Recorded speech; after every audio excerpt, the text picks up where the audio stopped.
देखिए, जिस तरह से लगातार किसान धरना प्रदर्शन कर रहे हैं, सरकार को मान लेनी चाहिए, क्योंकि पहले भी जो धरना प्रदर्शन हुआ था वो एमएसपी की मांग ही थी, लेकिन तब भी इन्होंने केवल और केवल आश्वासन दिया और उनकी जो मांग थी वो पूरी नहीं की।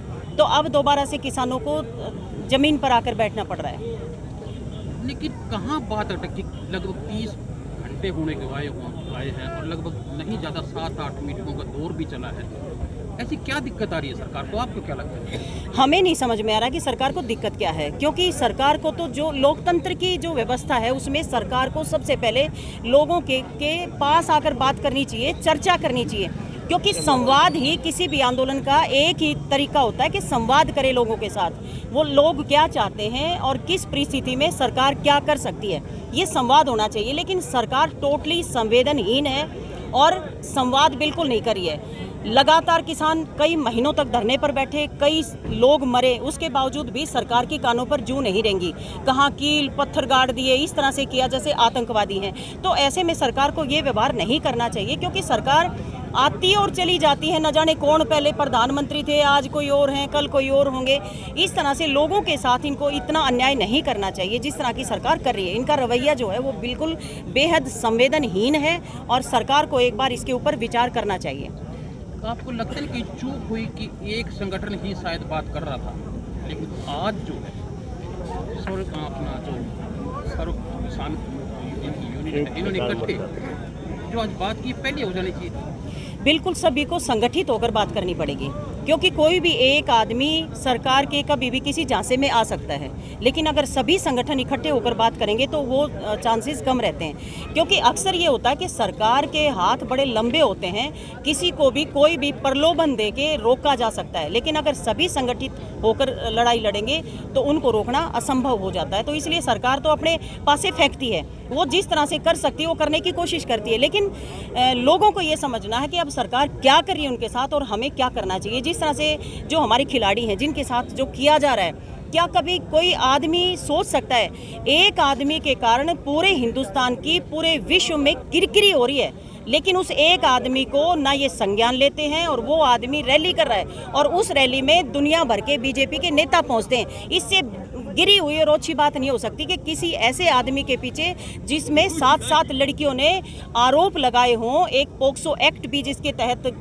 लगा हो, उस आदमी की रैली में लोग पहुंचते हैं। इससे बड़ा दुर्भाग्य और क्या होगा? लोगों की सोच कितनी नीची हो गई है, कितनी छोटी हो गई है कि बच्चियों की अस्मिता के साथ अगर कोई खेलता है, उसके बावजूद भी अगर लोग नहीं सोचेंगे आज इन बच्चियों के साथ है, कल को उनकी बेटियों के साथ होगा, क्योंकि नंबर सबका आएगा। अगर इन बेटियों को न्याय नहीं मिला तो उनकी बेटियों के साथ जब कभी ऐसा होगा तो कौन खड़ा होगा, कौन आवाज बनेगा?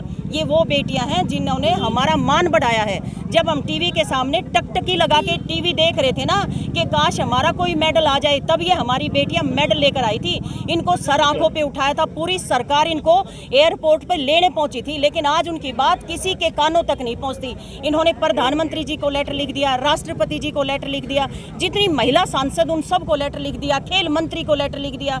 उसके बाद इन बच्चियों ने दिल्ली पुलिस की शरण ली कि FIR दर्ज कीजिए। आप देखिए उनके ऊपर कितना दबाव है, दिल्ली पुलिस ने भी कोई कार्रवाई नहीं करी। फिर इनको सुप्रीम कोर्ट जाना पड़ा है।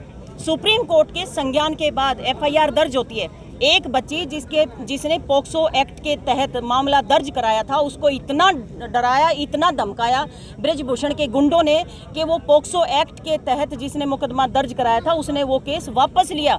उसके पिता ने कहा हम इतने डर गए हैं क्योंकि हमें अपने जान की अब डर लगने लगा है, इसलिए हम ये केस वापस लेते हैं। क्योंकि बच्ची जब स्कूल जा रही थी तो उस ब्रिजभूषण के गुंडे उस बच्ची के स्कूल तक बाइक पे उनके साथ घूम रहे हैं और उनके घर के भी चक्कर लगा रहे हैं। आप देखिए ना कितना डरावना वो आदमी है, और उसके बावजूद उसके ऊपर कोई कार्रवाई नहीं हो रही, तो लोग क्या करेंगे? 14 तारीख को भारत बंद करने का ऐलान भी किया पहलवान ने। लोग क्या करेंगे? जब लोगों की बात नहीं मानी जाएगी तो लोग क्या करेंगे? भारत बंद ही करेंगे। अब ये आह्वान इन्होंने किया है, सब लोग संगठित हैं, इकट्ठे हैं, और अब तो देखिए जनता के हाथ में ये चीज़ आ गई है। जनता को सोचना है, जनता को निर्णय लेना है कि इनको चाहिए क्या। इनको धर्म चाहिए कि इनको रोटी चाहिए, इनको खेत चाहिए, इनको अपनी बच्चियां चाहिए कि इनको धर्म चाहिए। ये इन लोगों को सोचना पड़ेगा, क्योंकि आज जो धर्म के नाम पे जो नंगा नाच किया जा रहा है उसको कोई भी देशवासी आज समझने या सोचने के लिए तैयार नहीं है। क्योंकि जो हालात आज देश में पैदा हो गए हैं वो हालात कभी किसी ने सोचे नहीं थे। मतलब किसी बच्ची के साथ छेड़खानी होती, 7-7 बच्चियां केस दर्ज कराती हैं, उनका केस तक दर्ज नहीं होता। देखिए ना, ऐसा कभी किसी ने सोचा था? अगर किसी, मान लो ये तो वो लड़कियां हैं जो इतने बड़े स्टार्स हैं, पूरे विश्व में लोग इनको जानते हैं, ये तो वो बच्चियां हैं। अगर किसी साधारण बच्ची के साथ ऐसा कुछ हो जाए तो उसका क्या होगा? ये बड़ा सवाल है लोगों के सामने और लोगों को अब निर्णय करना पड़ेगा।